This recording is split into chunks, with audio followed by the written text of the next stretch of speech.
Hola, acá te habla Javier del canal que he llamado Esperanza y como servicio a Dios te voy a comentar el libro de Esther, que es un libro asombroso. La verdad es un libro espectacular. Pero vamos a ver cosas que no se suelen decir de Esther. Y porque claro, o sea, en una enseñanza bíblica dentro de una iglesia y demás, hay cosas que no se pueden hablar o decir abiertamente y hay cosas que las voy a poder solo insinuar. Porque por empezar, lo más probable era que Esther tuviera alrededor de 13 años de edad. Sí, o sea, 13 años de edad. Y vamos a analizar este libro y vamos a hablar incluso de si hay evidencias históricas y bueno, distintas cuestiones. Así que acá Esperanza o Javier, hablándote de este libro, que para mí toda la Biblia hay que estudiarla y estudiarla sin fanatismo. La Biblia es una guía y es una cuestión asombrosa, llena de un montón de datos, incluso cuestiones culturales e históricas que es necesario saber.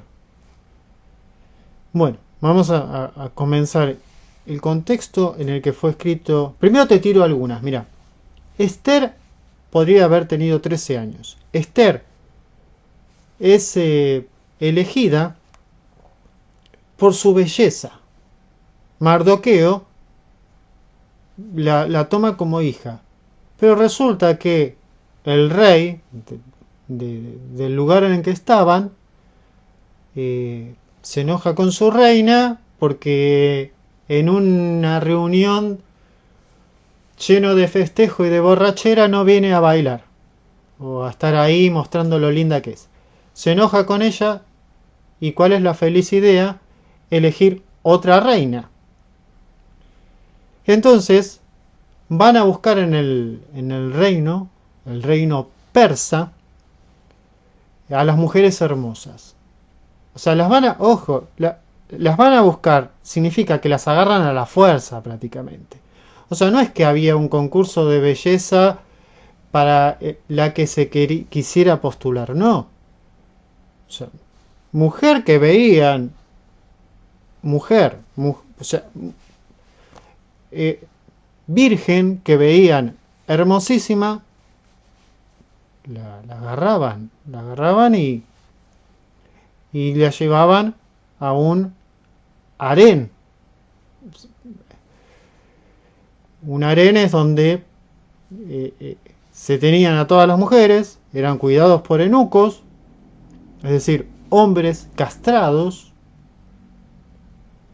que cuidaban a las mujeres, y las mujeres eran prácticamente ahí un objeto de, ¿cómo llamarlo, no? Le daban un servicio al dueño del harén. Esa es la situación del libro de Esther. Pero tenemos que ahondar más profundo, ¿sí? Y lo vamos a ir viendo. Es un video largo este, te tengo que explicar las cosas bien, porque si no... Y ojo, que Dios les había dicho que se vayan de ahí, de Persia. O sea, cuando cae o sea, primero los judíos son deportados. Y después los judíos se les permite volver a Israel. Y hay muchos que no quisieron volver. En los que no quisieron volver, pese a que los profetas le decían que vuelvan a su tierra, ahí se encontraba Mardoqueo, que no quiso volver, y Esther. O sea, entonces, vemos todo que hay una situación muy humana, muy que se suele dar. Eh, Aparte, estamos sujetos a las costumbres de 500 años antes de Cristo. Y estamos sujetos al ser humano. O sea, el mundo, con sus leyes y demás, y sus costumbres, y su prepotencia, imponiendo situaciones en personas que posiblemente quieren ser justas y agradar a Dios. O asumamos que quieren ser justas y agradar a Dios. Lo que pasa es que el libro de Esther tiene muchas lecturas posibles. Incluso se podría interpretar como un libro machista. Porque de principio a fin, el libro de Esther te habla de la mujer como un objeto. Y el hombre siendo activo, haciendo esto, haciendo aquello, lo otro. En Mardoqueo se muestra un montón de sentimientos, mientras que en Esther se muestra una persona pasiva. Pero ojo, hay que comprender que Esther muy probablemente era una niña. Es terrible el libro. O sea, si lo podés a pensar, es terrible. Pero, dentro de toda la situación terrible que hace el ser humano, incluso, vos sabés que en la actualidad hay gobiernos que permiten, no en la parte occidental, pero hay gobiernos que permiten el casamiento de personas mayores con niños. Hay muchas cosas que pasan en el mundo. El ser humano haciendo leyes que muchas veces o sea, de justas no tienen nada. O sea, siempre ¿es justa una ley o no es justa? Bueno, depende. Sin embargo, Jesús que mandó. Jesús dice, o sea, cuando el cristiano sufre persecución, irse de ese lado a otro lado. No nos mandó a rebelarnos contra las leyes de un país, sino a que te vas. En fin, el libro de Esther, vamos a comenzar con un tema histórico. Fíjate que es interesantísimo, es interesantísimo. Y por sobre todo, si uno se encuentra agobiado por una situación en el mundo, tiene que saber de que en Dios hay esperanza. Y en el libro de Esther se ve que al final lo correcto, lo justo y el hecho de haber puesto la esperanza en Dios es lo que ayuda, lo que realmente pesa, lo que trae bienestar. Bueno, trasfondo histórico del libro de Esther. El libro de Esther se desarrolla en el Imperio Persa, durante el reinado de Jerjes I, Asuero, que gobernó entre 486 y 465 a.C. El escenario principal es Susa, una de las capitales del imperio. Susa. Este es un periodo posterior al exilio babilónico, para que te centres un poco en la historia bíblica y la historia de la humanidad. Por empezar, ¿es un libro histórico o es un libro literario, Esther? También vamos a tratar ese tema. Es un libro real, para mí, inspirado por Dios. Ahora hay cosas que no las sabemos totalmente. ¿Cómo podemos saberlo? Fue escrito hace 2500 años. Entonces, estamos centrados en un periodo posterior al exilio babilónico, cuando muchos judíos ya habían sido deportados a Babilonia y luego quedaron dispersos por el vasto imperio persa. incluso después de que se les permitió regresar a Jerusalén tras el edicto de Ciro en 538 a.C., muchos, sin embargo, no volvieron a Judá y se quedaron viviendo en tierras extranjeras como Esther y Mardoqueo. Entonces, primer error, que Dios los mandó volver y no volvieron. ¿Sí? O sea, vamos a leer un libro escrito en un lugar donde ellos no debían estar. O sea, estuvieron, Dios los ayudó, Dios los utilizó, pero mejor lo hubieran sido no estar ahí. Sigamos viendo para que entiendas y repases también un poco. Recordamos que la caída del reino del norte, es decir, Israel, Israel eran 12 tribus, y por un lado teníamos Israel y por otro lado Judá, sí, y una parte de Benjamín, y bueno. La caída del norte, Israel, ocurre en el 722 a.C. El invasor fue el imperio asirio, con Sargón II, y la consecuencia, Samaria es conquistada, Israel desaparece como reinado independiente, la población es deportada y reemplazada. Mezcla de pueblos, lo cual generó a los samaritanos. Algunos que estaban ahí, más otros que vinieron, samaritanos.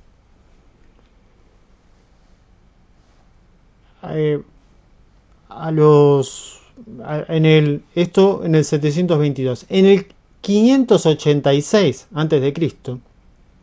viene la caída del reino del sur, de Judá, que es donde estaba el templo. Y donde estaba el templo había una religión más fuerte. Acá el invasor fue Babilonia, el rey Nabucodonosor II. Y todo esto lo tenés en la Biblia. Cuando vas leyendo el Antiguo Testamento te hablaban de todo esto.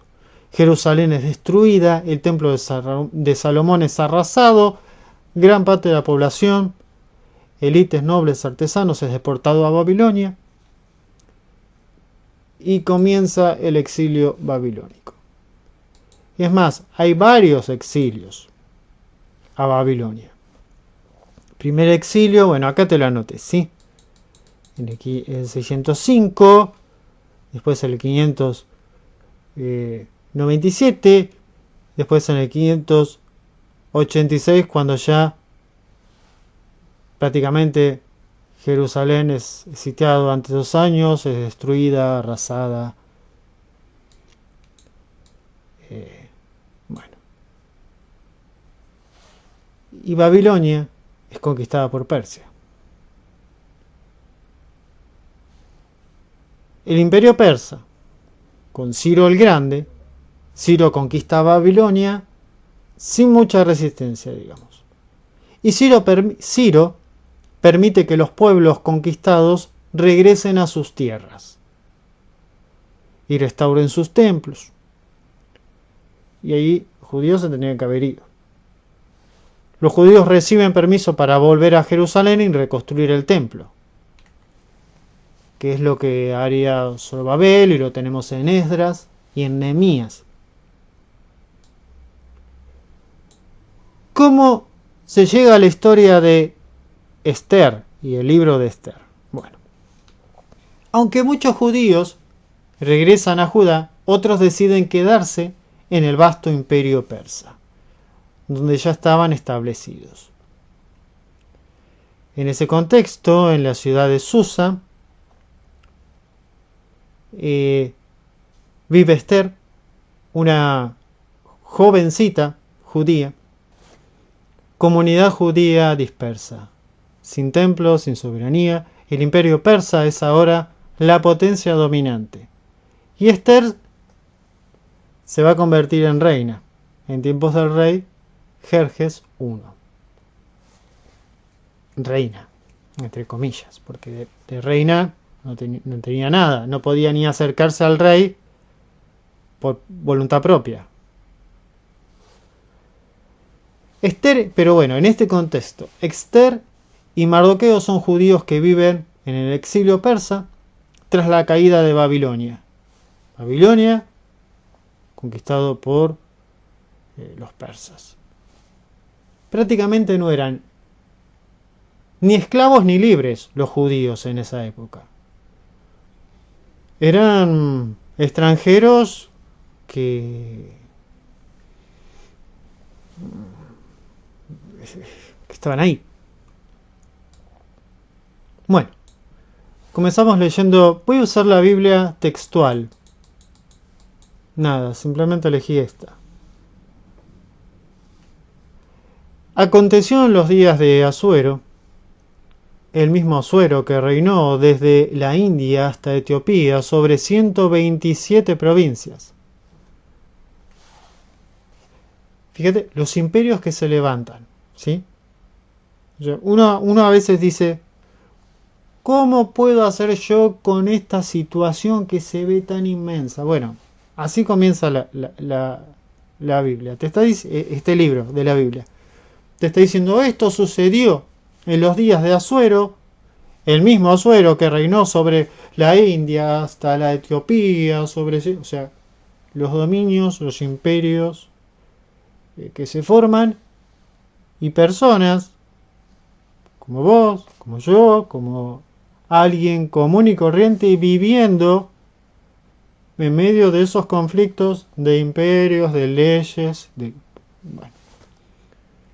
Cuando el rey Asuero ya se había sentado en el trono de su reino, que estaba en Susa, en la ciudadela, en el tercer año de su reinado hizo un banquete para todos los príncipes y siervos.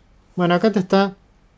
La Biblia es un libro totalmente realista y te dice las cosas como eran. Es algo que está buenísimo. Perdíla acá.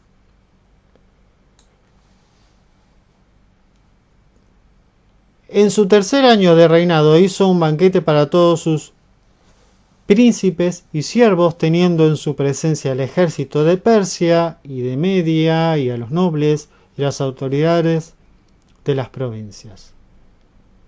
Todos los influyentes estaban en el banquete. Y por muchos días, 180 días de fiesta. Exhibió las riquezas de la gloria de su reino y la magnificencia de su poderío. Y cuando se cumplieron esos días, el rey brindó un banquete a todo el pueblo que había en Susa, la ciudadela, tanto a los encumbrados como a los humildes, durante 7 días, en el patio del jardín del palacio real. También Basti, la reina, ofreció un banquete para las mujeres de la casa real que pertenecía al rey Asuero. Bueno, acá vemos que en este momento, ¿no? Un banquete a todo el pueblo de Susa, tanto humildes como los nobles. Al séptimo día, cuando el rey estaba alegre a causa del vino, ordenó a los eunucos que servían al rey Asuero que condujeran a la reina Basti ante el rey, ornada con corona real para mostrar su belleza a la gente y a los príncipes, porque era muy hermosa. O sea, se entiende, ¿no? El concepto. Fiesta a los locos, entre los nobles, los generales, los príncipes. Bueno. Después, sigue la fiesta, no solo entre los nobles, los príncipes y demás, sino también entre los de más bajos recursos. Todos de fiesta. Ahí llaman a la princesa, para que se muestre lo linda que es. Adelante de todos los borrachos. Todos los tomados, los borrachos, los felices. Ahí tenía que aparecer Besti mostrando lo hermosa que es. O sea, estaba el rey mostrando su gran belleza que tenía al lado, su objeto. O sea, la estaban tratando como un objeto. forma incorrecta, la estaban tratando como un objeto. Y la reina Basti, ¿qué hizo? Se negó a ir. Se negó a ir. Pero la reina Basti se negó a cumplir la orden que el rey envió a través de los eunucos, por lo que el rey se indignó en gran manera y se llenó de ira. Claro, el gran rey, ¿no?, que había dominado Babilonia y los había sometido, va y le pide a una mujer que se presente para mostrar lo hermosa que es, y ella se niega. ¿Dónde está la autoridad del rey? En resumen, chao reina Basti. Le aconsejan buscar entonces al rey, a otra reina. Y él lo hace decretándolo, ¿sí? Es decir, llamando a la fuerza. Un decreto real no es algo que uno podía decidir si cumplirlo o no. Lo tenía que cumplir. O sea, el rey se está imponiendo.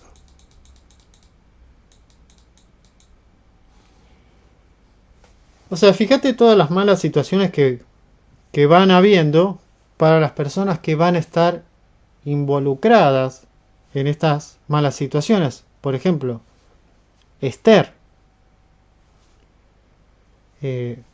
Vespi, o sea, la que era reina, se negó a estar en esa situación y el rey dijo: así te negás, no sos más reina, me busco otra.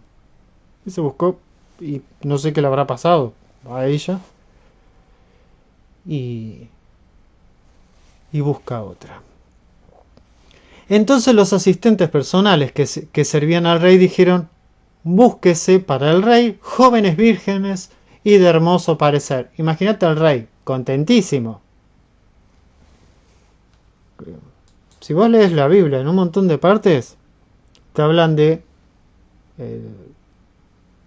el hombre disfrutando de las mujeres.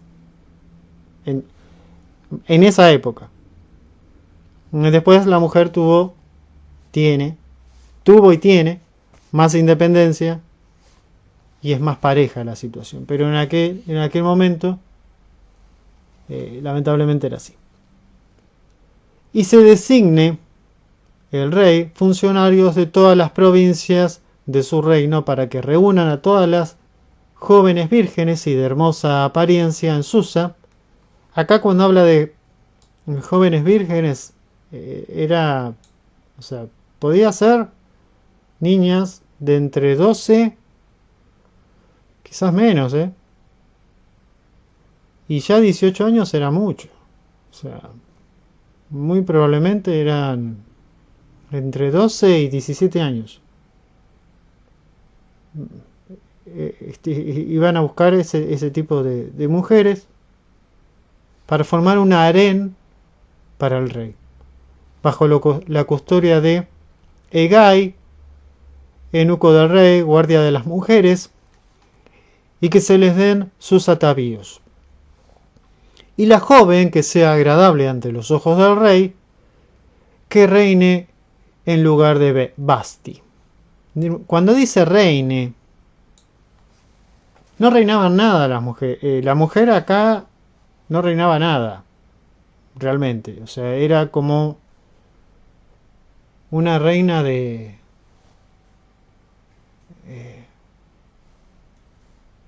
solo en apariencia. Porque ni siquiera, después lo vas a ver, o léelo en la Biblia, o sea, ni siquiera se podían acercar al rey si él no lo llamaba. Que reine en su lugar de Basti, y el consejo agradó al rey, obviamente, y lo hizo así. Había un varón judío en Susa, la ciudadela, llamado Mardoqueo ben Jair, hijo de Simei, hijo de Cis, benjamita, el cual había sido deportado de Jerusalén con los cautivos que fueron deportados con Jeconías, rey de Judá, a quien Nabucodonosor, rey de Babilonia, había llevado cautivo. Este había criado en Adasa, que es Esther. Todos estos nombres es por la traducción. Hija de un tío suyo, porque ella no tenía padre ni madre, y la muchacha era de bella figura y hermosa apariencia.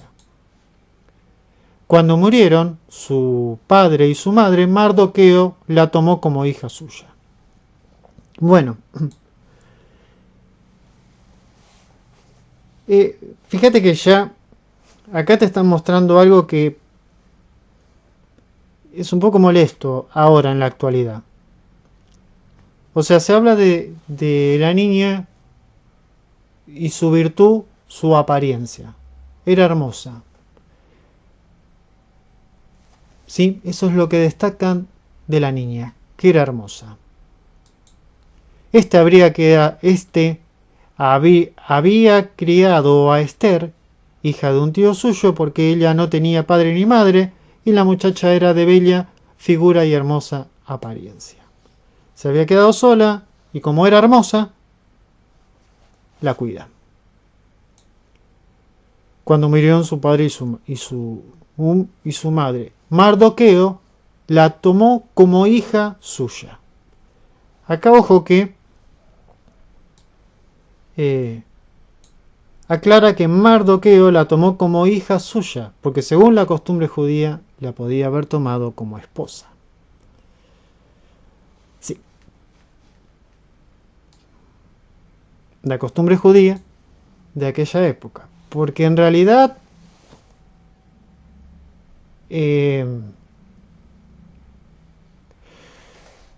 todas las religiones fueron cambiando. O sea, todas las religiones fueron cambiando y adoptando su cultura. Incluso el cristianismo y el judaísmo. No es lo mismo el judaísmo de ahora que el judaísmo de antes, y no es lo mismo el cristianismo de ahora que el cristianismo de antes. No es lo mismo. No lo es. Y querer interpretar la Biblia sin conocer los datos históricos y demás, te hace una confusión terrible y a veces terminan diciendo cualquier cosa. La cuestión que Mardoqueo la tomó como hija suya. Si bien era hermosa, aparentemente Mardoqueo la quiso por cariño, por afecto fraternal, y no la tomó como esposa. Y cuando se divulgó la orden del rey y su edicto, aconteció que muchas doncellas fueron reunidas en la ciudad de Susa bajo la custodia de Engai. Cuando acá dice doncellas, niñas, ¿sí? Es la realidad.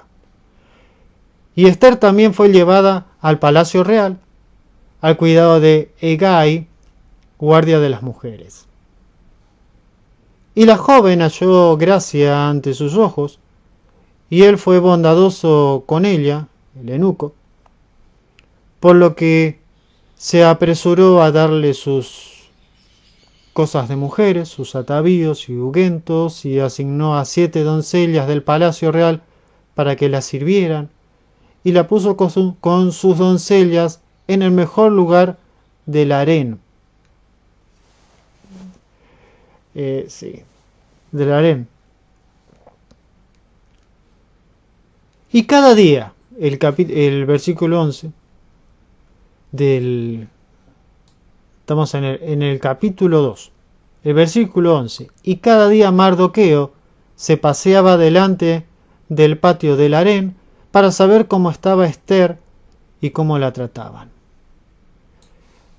Esto es relevante porque ves que Mardoqueo estaba preocupado por Esther. O sea, realmente la quería. Para Mardoqueo, si bien dice el relato de que la vio hermosa y la tomó como hija y tenía afecto por ella. Imagínate a Mardoqueo, o sea, la tomó realmente como hija y que te lleven a un hijo a un harén. ¿Sí? Algo terrorífico. O sea, un rey que ha conquistado a tu nación te lleva a tu hijo para que forme parte de un harén. Mardoqueo, ¿qué hacía? Se acercaba lo más que podía, intentando saber cómo estaba. Cada día, Mardoqueo se paseaba delante del patio del harén para saber cómo estaba Esther y cómo la trataban. Imagínate cómo se debería sentir Mardoqueo, la indignación que debería tener, la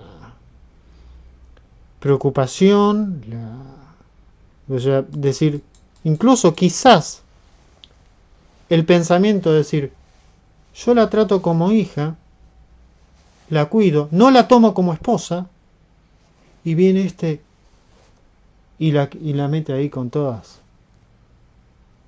las mujeres de todas las naciones capturadas para divertirse con ella. Y al llegar el turno de cada doncella para acudir al rey Asuero, porque las tenían a todas las mujeres ahí en un lugar, y un día iba una y otro día iba otra. Te lo dice la Biblia. No significa que la Biblia aprueba esto. La Biblia te está dando testimonio de la mala situación que pasaba. Entonces la doncella acudía al rey, estoy leyendo el 13, 14, entraba por la tarde y por la mañana regresaba a un segundo harén. Entraban vírgenes y pasaban la noche con el rey, y a la mañana dejaban de estar vírgenes y se iban a otro harén, digamos, a otro lugar de mujeres, ya dejando de ser vírgenes. O sea, eran propiedad del rey. Al cuidado de, bueno, acá te mencionan nombres, eunuco del rey, guardia de las concubinas, y no acudía más al rey a menos que el rey la deseara y la mandara llamar por su nombre. La usaba, la guardaba en otro lado, y si la volvía a querer, la llamaba. Esto es lo que te dice la Biblia. Esto es lo que pasaba, y es histórico, lamentablemente. Y Esther pasó por esta situación.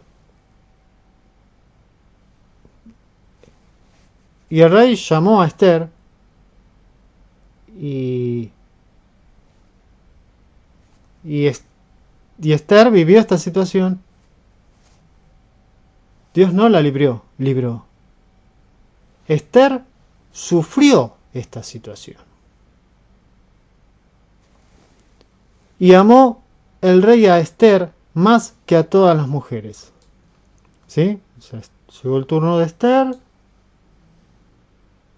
Fue otra más entre todas las mujeres que pasó con el rey. Y pop a la otra habitación. Y la siguiente iba a venir después de Esther. Pero el rey le encantó Esther. Y logró ante él más gracia y favor que todas las doncellas, tanto que él le puso la corona real sobre su cabeza y la proclamó reina en el lugar de Basti. En realidad reina, lo digo con comillas porque no es que era una reina como quizás nosotros nos imaginamos, una mujer con poder.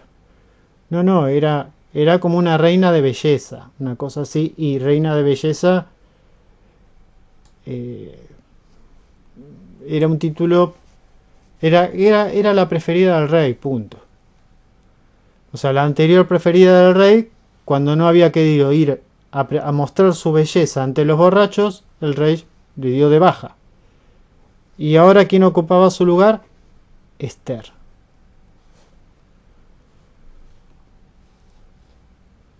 En aquellos días, mientras Mardoqueo estaba junto a la puerta real. Esto es terrible. Dos de los eunucos, todo es terrible, del rey, Bigtán y Teres, que guardaban la puerta, en un arranque de ira proyectaron poner mano en el rey Asuero. Dos eunucos,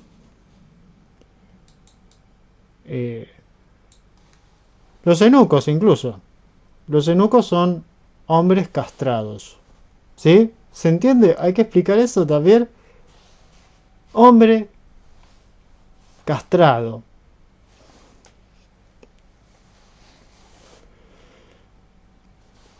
Posiblemente también, o sea, obligados a ser castrados, y claro, dos de ellos aparentemente quisieron rebelarse contra el rey, y Mardoqueo lo escucha. El asunto fue conocido por Mardoqueo, quien lo declaró a la reina Esther, y Esther lo dijo al rey en nombre de Mardoqueo. Epa, mirá lo que hay acá. Uno en la actualidad dice, uy, la usaban como un objeto sexual, uy, dos eunucos enojados del rey, va que vayan y que lo maten a esa. Y Mardoqueo le dijo a Esther, y Esther se lo dijo al rey. Investigado y comprobado el asunto, aquellos dos fueron colgados de una horca, de un madero. Acá tradujo esta traducción. Fueron colgados de un palo. Y esto fue escrito en el rollo de las crónicas en presencia del rey. Fíjate la sociedad como estaba, ¿no? Y para ellos era normal. O sea, para Esther no es que dijo, que lo maten a este. No. Esther agarró y lo denunció, según las leyes de su país. Mardoqueo, ¿qué hizo? No dijo, que lo maten a este que me sacó mi nena.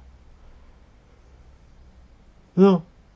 Él procedió justamente. Se enteró de un delito que estaban planeando y fue y lo notificó. ¿Cómo lo recompensaron a Mardoqueo? No lo recompensaron. Lo escribieron, su denuncia, y ahí quedó.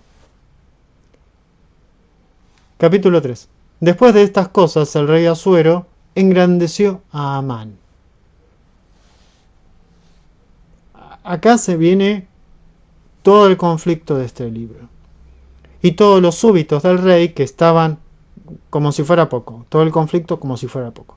Y todos los súbitos del rey que estaban en la puerta real se inclinaban y se postraban ante Amán, porque el rey así lo había dispuesto. Pero Mardoqueo no se inclinaba ni se postraba ante él. Imagínate lo posiblemente fastidiado que debía estar Mardoqueo. O las cosas que pasarían por su mente, por su corazón, por sus sentimientos. Encima se tenía que inclinar a ese tipo a Amán, que lo había elegido el rey, y su hija era la reina, o sea, era alguien que tenía un peso. Y además, él siendo judío, inclinarse ante alguien indigno le debía doler mucho. Y no lo hacía. La cuestión que no se inclinaba ante Amán. No lo hacía. Se mantenía firme.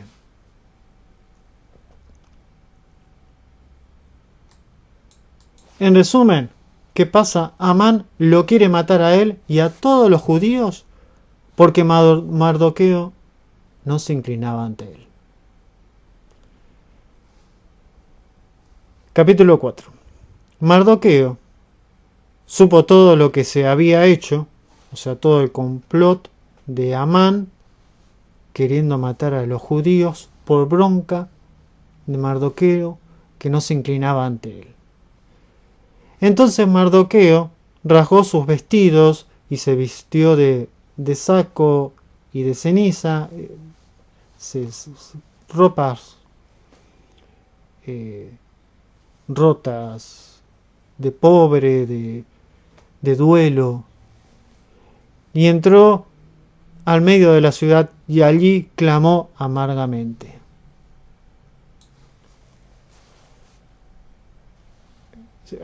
Mardoqueo se debía estar arrancando la barba con las manos, o sea, encima que tiene que soportar que Esther fuera cautiva y fuera una mujer del rey opresor, y venga un Amán al cual todos se tenían que arrodillar, y él no se iba a arrodillar ante él. Pero ahora él los quiere matar a todos. Qué situación que estaban viviendo, o sea, una situación re opresora. Entonces estaba a los gritos de desesperación, de duelo, de dolor. Llegó hasta delante de la puerta real, pues no era permitido entrar a la puerta real, cubierto de saco o cilicio. Y en cada una de las provincias donde llegaba la orden del rey, vos leete todo el libro de Esther, llegaban la orden de que se podía matar a los judíos en tal fecha. Hubo gran duelo entre los judíos, ayuno y llanto y lamentaciones, y el saco y la ceniza llegaron a ser cama para muchos. Esto es una forma de lamentarse ante Dios, buscando la piedad de Dios, costumbre cultural judía. Cuando las doncellas de Esther y sus eunucos le informaron a Esther, es decir, la reina se estremeció en gran manera. Luego envió vestiduras para que se las vistiera a Mardoqueo. Fíjate otro detalle no menor, cómo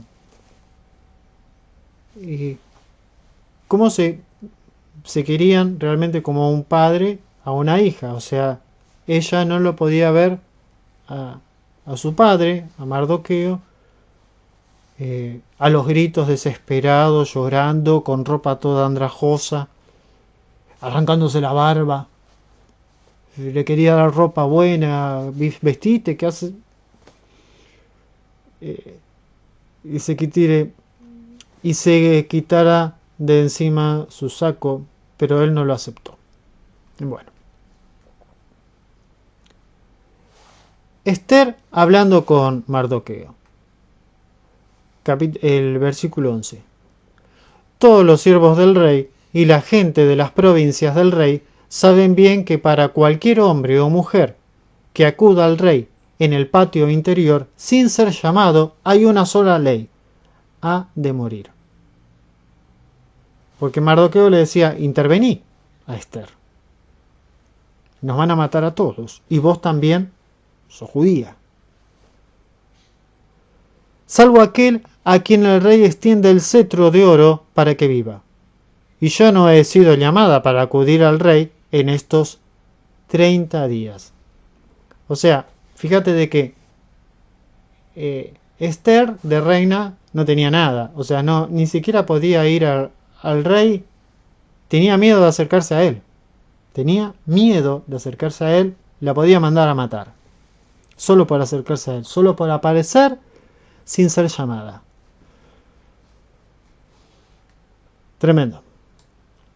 12. Refirieron entonces a Mardoqueo las palabras de Esther. Se hablaban con mensajeros, y Mardoqueo mandó que respondieran a Esther. no creas dentro de tu alma que has de escapar en la casa del rey más que cualquier otro judío. Por cuanto, si en este momento callas, socorro y liberación vendrá de alguna parte para los judíos, pero tú y la casa de tu padre perecerán.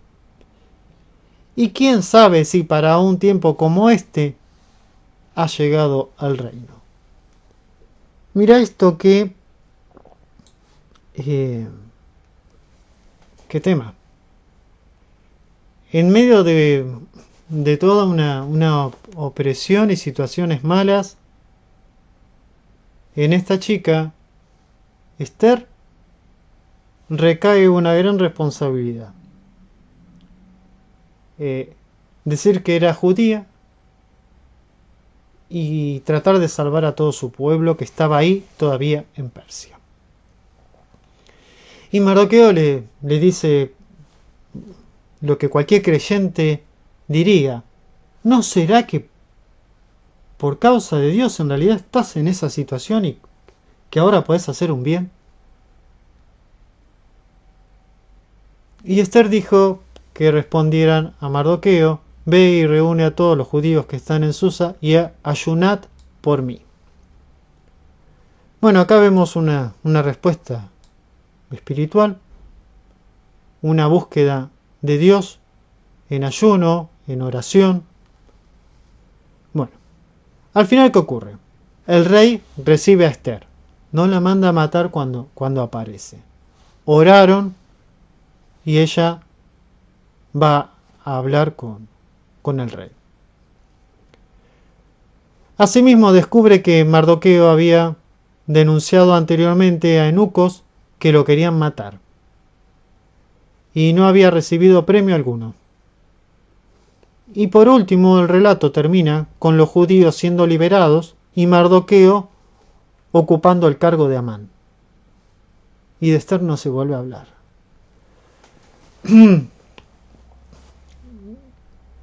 Entonces, el complot de Amán, que se quería liberar de los judíos porque Mardoqueo no se inclinaba ante él, es totalmente disuelto. Lo ahorcan a Amán y a sus hijos,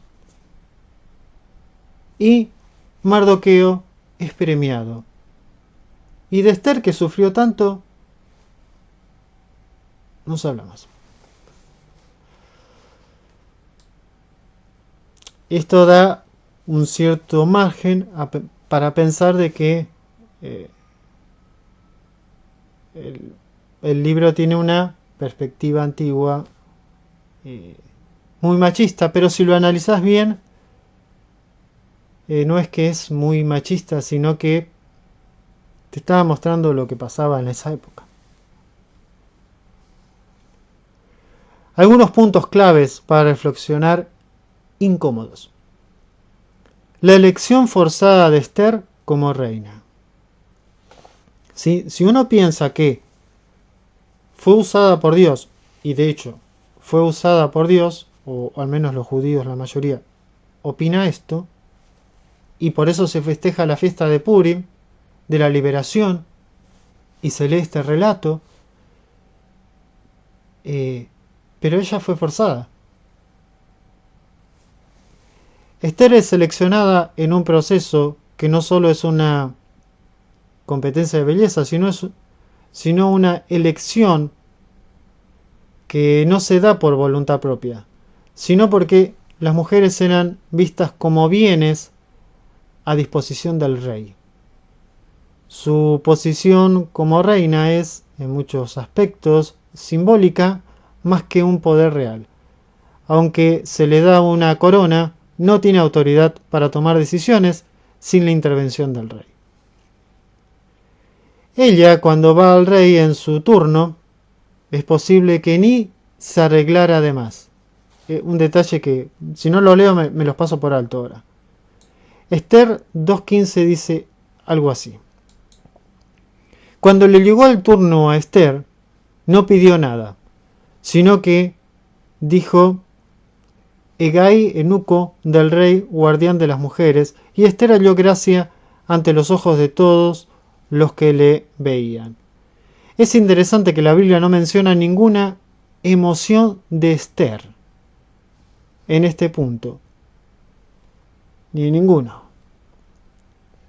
No sabemos si estaba triste, resignada, nerviosa, con esperanzas o con miedo. Se la presenta como un objeto, mientras que a Mardoqueo sí se le muestra emociones. Valentía, búsqueda de Dios, manejo de la situación y recompensa. Pero ojo, hay que recordar que posiblemente era una niña, Esther. Y hacía todo lo que le decía Mardoqueo. ¿Y Mardoqueo qué iba a hacer contra el rey de Persia? ¿Qué podía hacer? La cuestión de que, y ella cuando va, aparentemente no va contenta. En Esther 2.15. Es como que asume la situación que le tocó. El control del cuerpo de las mujeres. Esther es llevada al palacio no por elección, sino porque el rey ordenó que se seleccionaran mujeres jóvenes y bellas para ser presentadas ante él. Su cuerpo y su futuro se ven controlados por las decisiones de los hombres. Asuero, Engai, el eunuco, o sea, reflejando el control patriarcal sobre las mujeres en esa época. Un desastre. O sea, si le querés dar esa lectura opresiva. Y sin embargo, lo relevante que fue Esther, si no fuera por Esther, la redención a través de la intervención masculina. El desenlace de la historia también tiene a Mardoqueo como un protagonista clave en la salvación de los judíos. Mientras que Esther, aunque tiene un papel crucial, sigue estando en una posición de dependencia. Mardoqueo es quien inicia la llamada a la acción y quien recibe el reconocimiento de su valor, mientras que Esther sigue siendo vista como un instrumento a través del cual se logran cambios más que como una persona que actúa con autonomía. Mardoqueo va y le dice a Esther lo que tenía que hacer. Y Esther lo hace. Podemos plantear las dudas de si todo el relato del libro de Esther, qué tan real es palabra por palabra o hasta dónde es literal y hasta dónde es alegórico o narrativo. ¿Cómo lo podemos saber ahora? Podemos a priori asumir que es todo real. Y es lógico, o sea, porque supongamos que tuviera 17 años Esther. ¿Qué iba a hacer? O sea, la persona que lo ayudó, muertos sus padres, ¿quién fue? Mardoqueo. Y Mardoqueo también se estaba jugando la vida, el pellejo, iba a saber si, o sea, uno le puede dar una lectura de esto como libro machista, porque hay mucha gente que busca ver y analizar las cosas por ese lado. Pero era la sociedad como estaba en ese momento. ¿Qué otra cosa podía hacer ella? ¿Qué otra cosa podía hacer Mardoqueo?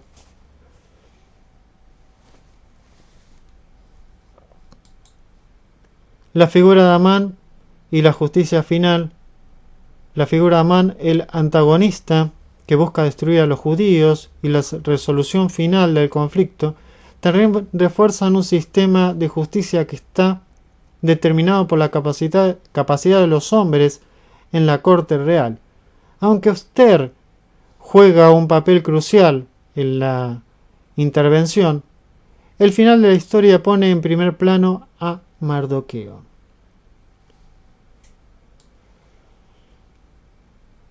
Quien asciende al poder y toma la posición de Amán.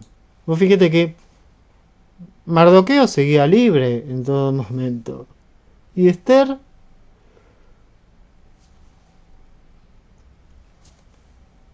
siguió en el harén.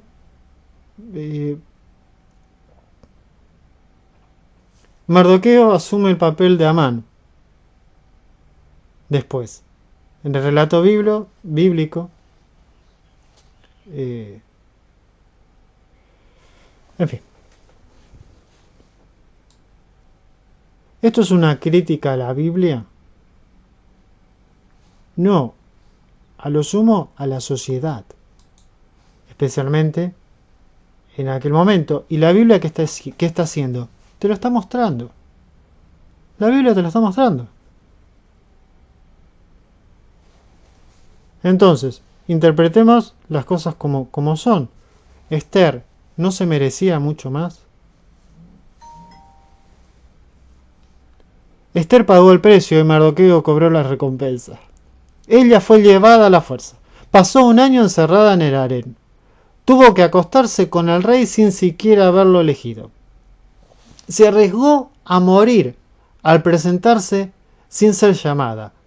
Cargó con la presión de salvar a todo un pueblo. Y él recibió honores, fue vestido con ropas reales, desfiló por la ciudad, se convirtió en el segundo del reino y quedó como el héroe en el cierre del libro. Bueno, pero ahora lo estamos estudiando bien, ¿no? Pero Mardoqueo podría haber tomado como esposa a Esther, que esto lo mencioné al principio. Técnicamente, no hay nada en el texto que lo prohíba expresamente. Mardoqueo era primo mayor, algunos lo llaman tío, pero el texto hebreo indica que eran primos, y la habría criado como hija suya. Esther 2:7. En la cultura judía de ese entonces, no era raro que los parientes cercanos tomaran como esposa a una mujer de la familia para protegerla y mantener la herencia, como en el caso de Boaz y Ruth, que lo tenés en el libro de Ruth. Pero Ruth era mucho mayor, ¿sí? Pero la cuestión de que Mardoqueo no se aprovechó de Esther. La cuidó aparentemente en todo momento. Entonces, Mardoqueo, mostrando buena actitud, no se aprovechó de la situación de Esther, como sí lo hizo el rey. El rey dijo, uy, qué linda, para mí, uy, qué linda, para mí, más, busquen, las mujeres más lindas son para mí, dijo el rey. Entonces, eso es lo terrible. Cuando cae cautiva, Mardoqueo ahí daba vueltas buscando saber cómo estaba Esther. 2:11. Ahora, no olvidemos lo siguiente. Los judíos soportando esta situación, o los creyentes soportando esta situación tan penosa. Muchas cosas de las que dije sonaron horribles, objetos sexuales, opresión. ¡Qué terrible! Y uno podría llegar a decir, Dios, ¿dónde estás?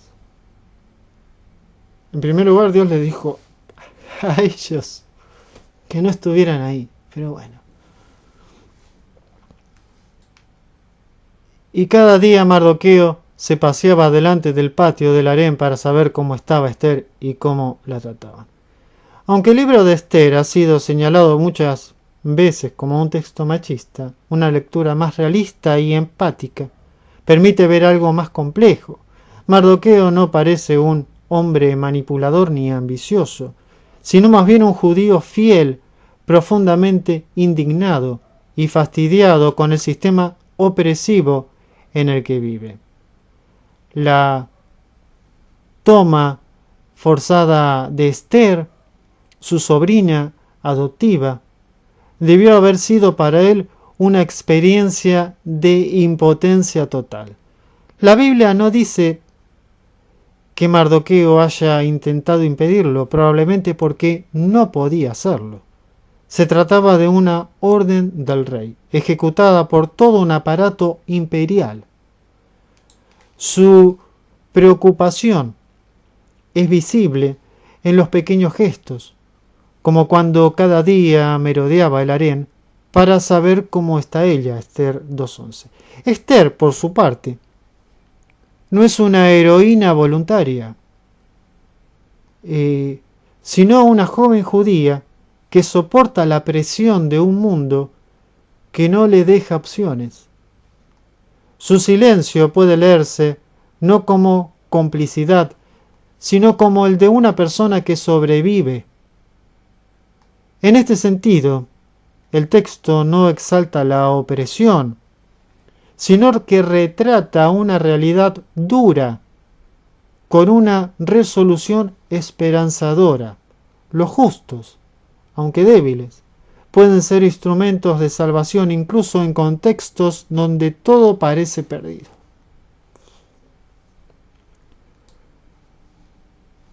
Es terrible. O sea, imagínate la chica ahí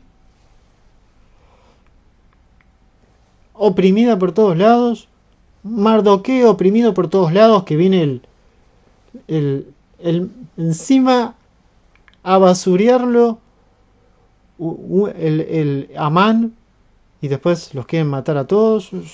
O sea, ¿cómo haces para ponerte en sus zapatos? ¿Cómo haces para sentirte bien en esa opresión? ¿Qué hacen? Buscan a Dios. O sea, cuando ya no soportan más, buscan a Dios. ¿Y qué hace Dios? Los libera. ¿Sí? O al menos los libera de la muerte. Porque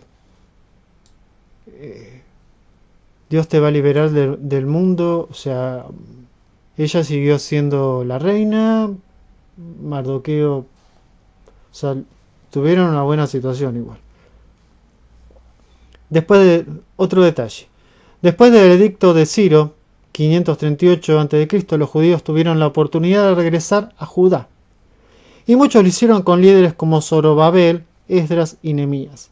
Pero otros eligieron quedarse en el imperio persa, ya sea por comodidad, por estar establecidos, por miedo o simplemente por no tener la convicción espiritual de regresar. No le hubiera ido mejor a... O sea, uno no puede en realidad saber... O sea, pero por ejemplo tenés en Isaías los capítulos 40 a 66, Dios le decía que salgan de ahí. Jeremías 29, 10 al 14, Ageo y Zacarías exhortan al pueblo a reconstruir el templo y con ello su relación con Dios. Bueno, imagínate, o sea, vos como creyente en este mundo que hay poderosos que por ahí se te imponen, y Dios que te dijo que tenías que salir de tener una vida como creyente, pero no lo hiciste. Y se te viene la noche.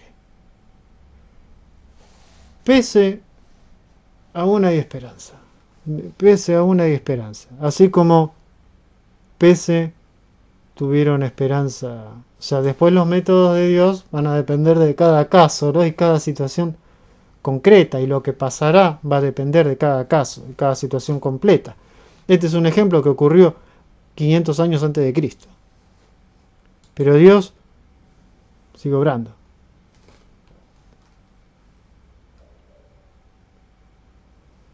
Bueno, hasta acá todo el comentario larguísimo del libro de Esther. Y Interesantísimo, interesantísimo estudiarlo. No fue mi intención ofender a alguien, si alguien se ha sentido ofendido. Y todo esto es información y cuestiones a evaluar y a tener en cuenta. Te mando un afectuoso saludo.